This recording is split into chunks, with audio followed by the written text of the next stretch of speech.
The late afternoon sun, a disk of molten gold beginning its slow arc towards the horizon, cast elongated, restless shadows across the impeccably groomed emerald swards of Willow Creek Estates. This secluded haven of suburban perfection, usually a living portrait of undisturbed domesticity, felt distinctly different today. A palpable tightness, an unspoken, simmering disquiet, hung heavy in the humid air. For Sarah, this translated into a constricting knot of pure, visceral anxiety tightening within her chest, a sensation that hampered her own respiration almost as profoundly as her son's chronic malady affected his. Her 8-year-old boy, Liam, lay in a fitful repose in his chamber on the upper floor, a fleeting, temporary armistice in his unceasing, daily battle, the rhythmic, gentle whirring sound emanating from his porch-mounted life support unit, a marvel of sophisticated medical engineering, served as the unvarying auditory backdrop to their existence, an unceasing, audible memento of his tenuous, fragile grip on life itself. Liam's pulmonary organs, tragically compromised and enfeebled since the very day of his premature arrival in the world, depended entirely and absolutely on the intricate respirator for every single precious inhalation and exhalation, a vital, life-sustaining conduit tethering him irrevocably to their dwelling, to his very survival. The Neighborhood Homeowners Association, the infamous HOA, was a familiar, if unwelcome, wellspring of minor, quotidian vexations, protracted disagreements over the acceptable height of one's lawn, the precise, approved pigment of a resident's letterbox, or the officially sanctioned species of ornamental flora permitted in front gardens. These were the typical, low-stakes melodramas that punctuated life in such a controlled suburban sphere. However, within this intricate, tightly woven fabric of petty edicts and officious pronouncements, one particular constituent stood out starkly, a persona of singular, unyielding, and often baffling disagreeableness. Brenda Arnett, Brenda, a female individual who appeared to be hovering somewhere in her late 50s, possessed a perpetually stern, disapproving facial mien, as if she were ceaselessly scrutinizing the entire globe and consistently finding it woefully deficient. This was coupled with an unwavering, almost fanatical conviction in her own intrinsic, unquestionable ascendancy. This potent amalgamation of traits had earned her a less than fond, though widely used, appellation among a growing contingent of inhabitants, Karen, a concise, contemporary term for her well-documented propensity to escalate utterly trivial matters into major, disruptive altercations. She appeared to derive a peculiar, almost perverse gratification from the act of enforcing every minute, often arcane and nonsensical, directive, her judgments and pronouncements invariably delivered with an overbearing air of self-consequence that frequently, and alarmingly, verged on the patently ludicrous. Earlier that very day, the oppressive, sapping sultriness of the summer afternoon had done little, if anything, to ameliorate Brenda's already sour temperament. She had aggressively intercepted Sarah near the communal male receptacle cluster, a common point of unavoidable resident interaction. Her posture was belligerent, almost confrontational, her tone sharp enough to etch intricate patterns onto crystal. "Your contraption?" Brenda had commenced, her voice dripping with disdain, gesturing vaguely, dismissively, with a curt flick of her wrist towards the gleaming, modern ventilator unit, a portion of which was discernible through the panes of Sarah's front casement window. The polished metallic casing and its quiet, unobtrusive operational drone were, to Sarah, potent emblems of hope, of life sustained. To Brenda, evidently, they represented an intolerable outrage, a personal affront. It's undoubtedly, demonstrably drawing an exorbitant, quite frankly irresponsible, measure of electrical current. This is a shared collective. Sarah, a community. We all need to be far more cognizant and considerate of our communal resource utilization. You understand? Sarah, long accustomed to such uninvited invasions into her family's private struggles, but never entirely inured to their casual cruelty, had drawn a deep, steadying breath. She then patiently, meticulously, and with considerable effort at maintaining her composure, elucidated Liam's delicate, complex medical status. She detailed, for what felt like the 100th time to various insensitive parties, the absolute, non-negotiable medical imperative of the life support unit. She stressed how it was not some frivolous indulgence or a mere convenience, but the very essential implement that sustained her young son's vitality, day in and day out. Brenda, however, had merely sniffed, a small, sharp, derisive utterance that spoke volumes. Her eyes, cold and assessing, narrowed with a distinctly calculating glimmer, as if she genuinely suspected Sarah of fabricating an elaborate, intricate charade, a deliberate, artful stratagem designed solely to inflate her personal energy statement at the significant expense of the entire residential area. Adding yet another complex stratum to Sarah's already considerable daily trepidations was Mr. Parker, an occupant residing 2 avenues over from their home. Mr. Parker was a gaunt, perpetually agitated fellow, whose primary, almost singular, topic of discourse, and indeed his seeming overriding fixation, was the relentlessly escalating expense of public utilities. He had become notorious within Willow Creek for accosting unsuspecting neighbors at random, often brandishing his latest electricity account statement like a writ of high treason or an unanswerable indictment. Just the previous week, during a fleeting, unavoidable encounter near the communal green space at the edge of the development, Mr. Parker had fixed Sarah with a pointed, unnerving gaze, his voice a low, conspiratorial rumble. "These utility surges, Mrs. Miller, they are crippling us, simply crippling us all. Someone, somewhere in this neighborhood, has got to be drawing far more than their equitable portion of energy. It's not tenable. I tell you, not in the long run. If circumstances don't radically alter, and soon, individuals will inevitably be compelled to take more direct initiatives into their own hands." His pronouncements, nebulous yet undeniably menacing, had sent an involuntary shiver down Sarah's spine, appending another potential, undefined peril to her already heavily encumbered psyche. She had attempted to dismiss his words as the incoherent meanderings of a cantankerous, perhaps slightly unhinged, elderly gentleman, but the profound disquietude had lingered, a sour taste in her mouth. Brenda's sharply focused charge that morning, arriving so uncomfortably soon after Parker's generalized, ominous grumbling, made Sarah feel as if the entire community's collective scrutiny was being unfairly, cruelly targeted directly at her family's unavoidable, life-sustaining encumbrance. Parker's chilling words echoed relentlessly in her mind. Take matters into their own hands. What, precisely, could that possibly imply? The very ambiguity was almost worse, more frightening, than a direct, identifiable threat. Recently, there had also been talk of a new electrical engineer, a Mr. Alvarez, who had been contracted by the HOA for some vague grid optimization assessments following numerous complaints, spearheaded, naturally, by Parker and amplified by Brenda, about fluctuating supply and high bills. Sarah had seen Alvarez's van, a nondescript white vehicle with Alvarez Electrical Solutions stenciled on the side, parked near various junction boxes over the past few weeks. She recalled overhearing a snippet of a heated conversation between Parker and Alvarez near the community clubhouse, Parker's voice tight with anger, Alvarez's placating but firm, something about unexpected costs and necessary overhauls. Could Alvarez's work have somehow destabilized the local grid? It was another unsettling variable in an already fraught equation. Now, as the deepening twilight bled into true, encompassing nightfall, painting the vast expanse of the firmament in dramatic hues of bruised amethyst and deep, velvety cerulean, the comforting, familiar radiance of the illuminations inside their domicile flickered erratically. Once, twice, a brief, sputtering struggle, and then, with a sickening finality, extinguished completely. A sudden, profound, and unnervingly weighty quiescence descended upon the house, an unnatural, deafening emptiness, where the customary gentle hum of domestic machinery and the ambient, soothing harmonies of evening existence had resonated only moments before. This oppressive quietude was instantly, terrifyingly, shattered by the frantic, high-pitched, almost hysterical stridulation of Liam's respirator alarm, a sound Sarah recognized with a chilling, visceral intimacy that twisted her insides. Her circulation seemed to slow, then solidify into ice. The electrical provision had faltered before. Of course, brief, storm-induced interruptions, usually swiftly rectified by the utility company, but never, ever in this terrifying manner, never with this ominous, suffocating, and seemingly absolute conclusiveness, this complete and utter termination of all power.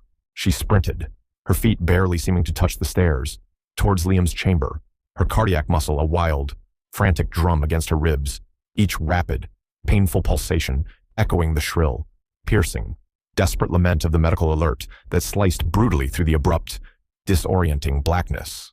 Liam, rudely perturbed from his shallow sleep by the sudden cessation of airflow and the alarming, insistent clamor, stirred fretfully in his cot.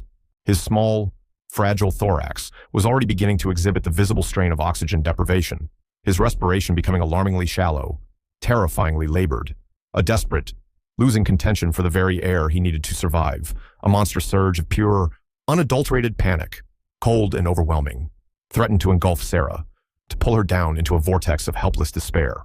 But years spent navigating the treacherous, unpredictable currents of Liam's chronic, life-limiting infirmity, the constant, draining watchfulness, the terrifying, high-speed emergency dashes to the sterile confines of the medical facility, had forged deep within her an unyielding core of steely, unwavering, almost preternatural determination. Her beloved spouse, David, was the highly respected director of the city's elite, heavily armed SWAT contingent, a man conditioned by the harsh realities of his dangerous vocation to operate with cool precision under the most extreme, life-threatening duress, to make critical, irrevocable life-or-death determinations in mere instants. His serene, unwavering fortitude was her steadfast mooring, her anchor in the storm, even when he wasn't physically present alongside her. Her digits, suddenly slick with a cold, anxious perspiration, fumbled clumsily for her mobile device, then flew across the touch-sensitive screen with a desperate, almost frantic velocity. David, the current. It's completely gone. Everything's out, Liam. Her vocalization, usually so remarkably composed and steady when discussing complex medical particulars, fractured, a raw edge of terror, betraying the sheer horror constricting her throat. On the other end of the connection, David's voice, instantly calm, meticulously measured, and inherently commanding, cut cleanly through the dense, suffocating haze of her escalating trepidation like a powerful, unwavering pharos in a raging tempest. Stay composed. Sarah, I need you to concentrate, to focus. Where are you precisely? What's the immediate, critical state of affairs? Our dwelling. We're at our dwelling. The ventilator. Its primary alarm is sounding insistently. He's struggling. David, he's truly, terribly struggling to breathe. I'm rerouting the hostage rescue vehicle to your location right now, David declared, his inflection clipped, professional, leaving absolutely no scope for uncertainty or delay. It's fully outfitted with a heavy-duty, high-capacity portable electrical generator. Estimated time of arrival is approximately 10 minutes, perhaps even less. Do not, under any circumstances, leave Liam's proximity for any cause whatsoever. I'm en route myself. Lights and siren. His tone was firm, resolute, a vital conduit of reassurance in the rapidly encroaching pandemonium. While she waited, each agonizing tick of the chronometer on the wall stretching out into what felt like an unbearable, suffocating eon, Sarah endeavored with trembling hands to manually assist Liam's increasingly desperate breathing with the ambu sac they kept readily available for precisely such critical, life-threatening contingencies. Her hands, however, quivered so violently that achieving the necessary rhythmic, effective compressions was incredibly arduous. The insistent, metronomic, and rapidly weakening beeping of the failing internal battery reserve on the life support unit itself was a terrifying, almost unbearable countdown. Each diminishing chirp a significant step closer to complete, catastrophic systemic malfunction. It was a stark, horrifying, and unwelcome reverberation of a traumatic period she had striven with all her might to bury deep within the recesses of her recollection. Flashback start. The intensive care unit, overwhelmingly luminous, icily aseptic, and emotionally frigid. Liam, looking so impossibly diminutive and vulnerable in the oversized, sterile infirmary bed, a bewildering, frightening snarl of wires and translucent conduits obscuring much of his pallid, small visage, his tiny chest, barely perceptibly oscillating, monitors shrieking incessantly, a discordant, terrifying cacophony of impending, irreversible catastrophe, a senior physician's solemn, grave voice, cutting through the noise. His oxygen saturation levels are plummeting far too rapidly. I fear we might be losing him. Sarah's own raw, choked, heartbroken sob, a sound of utter, abject desolation.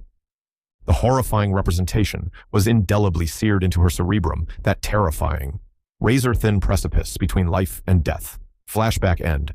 Battery indicator at 3%, Sarah whispered, her voice raspy and hoarse, her eyes darting frantically to the respirator's rapidly dimming display panel. The very atmosphere in the confined space of the room felt preternaturally dense, suffocatingly oppressive, almost unbreathable. Outside, through the window, a distant, mournful, rising and falling ululation of approaching sirens began to gradually amplify, a tangible promise of desperately needed assistance, but still agonizingly, terrifyingly remote. Nyan Len. She found herself urging the unseen rescuers, the familiar Vietnamese expression for hurry up, a deeply ingrained linguistic relic from her maternal figure, slipping out unconsciously in her profound agitation. Stay with him, honey. David's voice crackled briefly, reassuringly, over the phone line, likely transmitted mid-transit, his own stress audible beneath the calm. The massive, heavily armored, utilitarian gray chassis of the SWAT hostage rescue vehicle, a formidable piece of mobile equipment, rumbled to an abrupt, jarring, ground-shaking halt directly in front of their suburban residence. Its powerful emergency beacons, a dizzying, disorienting kaleidoscope of flashing crimson and piercing azure, sliced aggressively through the oppressive, enveloping gloom, painting stark, rapidly shifting, almost phantasmagorical silhouettes on the facades of the structures opposite. David, instantly, unmistakably identifiable even in his full, cumbersome tactical attire, leaped with surprising agility from the transport's elevated cabin, a commanding figure of controlled, purposeful exigency. He was followed closely, almost in lockstep, by several other highly trained constables, their every action practiced, swift, economical, and utterly efficient. "Pincon, 3%. Sarah cried out, her voice strained, as David burst through the front door, his presence immediately filling the space. "Non len," echoed one of the burly officers already wrestling with a thick cable, urging his comrades forward with the cumbersome generator unit, within what subjectively felt like mere, fleeting instants, but was in objective reality probably closer to 2 incredibly agonizing, stretched-out minutes. The highly disciplined squad had the portable electrical source roaring impressively to life. Its steady, potent, reassuring hum was, at that moment, the most exquisitely beautiful, hope-filled melody Sarah had ever perceived. The ventilator's piercing, insistent alert abruptly, blessedly ceased as its complex internal mechanisms re-engaged, drawing a stable, reliable current of energy from the newly activated auxiliary supply. Liam's breathing, which had become dangerously, frighteningly shallow only moments before, began perceptibly to steady, his small, fragile chest rising and falling with a more reassuring, life-affirming evenness. Sarah slumped, weak-kneed and trembling, against the sturdy door jamb, a colossal wave of immense, overwhelming alleviation washing over her, so potent and sudden it left her momentarily dizzy and disoriented. Then, with absolutely no warning, a sharp, whip-like crack, a brilliant, alarming shower of incandescent orange sparks erupted violently from the heavy-duty connecting cable, where it linked the generator to the house's designated auxiliary input panel. The lights, which had just flickered on, died again, more critically, more terrifyingly.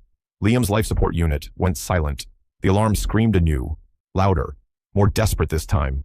"Main cables compromised. Looks like a direct short or deliberate damage," an officer yelled, his voice tight with alarm, already moving towards the sparking connection. "Secure that primary line. Now find the fault." David's command was like the sharp crack of a whip, galvanizing his team. Liam gasped audibly, a terrible, choking sound, his small face rapidly turning a frightening, dusky shade of gray. Sarah, her own breath catching in her throat, lunged instinctively for the ambu bag once more, her heart hammering against her ribs like a trapped bird. For a terrifying, chaotic half-minute that stretched into an eternity, frantic activity reigned as 2 highly skilled officers, working with desperate, focused precision in the narrow, stark beam of powerful tactical flashlights, expertly bypassed the visibly damaged, smoking section of the thick, insulated conduit, their movements urgent, economical, born of countless hours of training. The generator's robust growl changed pitch momentarily, faltered, then settled back into its reassuring rhythm. The respirator whirred back to vibrant life, its display glowing steadily. Liam's dangerously dusky color slowly, blessedly, began to recede, replaced by a more natural, albeit still pale, hue. This time, Sarah didn't just feel simple relief. Beneath the profound, bone-deep exhaustion that was beginning to claim her, a cold, hard, dangerous wrath was beginning to ignite, a perilous, volcanic heat accumulating in the very pit of her stomach. This was no accident. David, his normally composed countenance now a grim, unreadable mask in the intermittent, strobing flashes of the emergency beacons, turned purposefully to one of his lead technical operatives,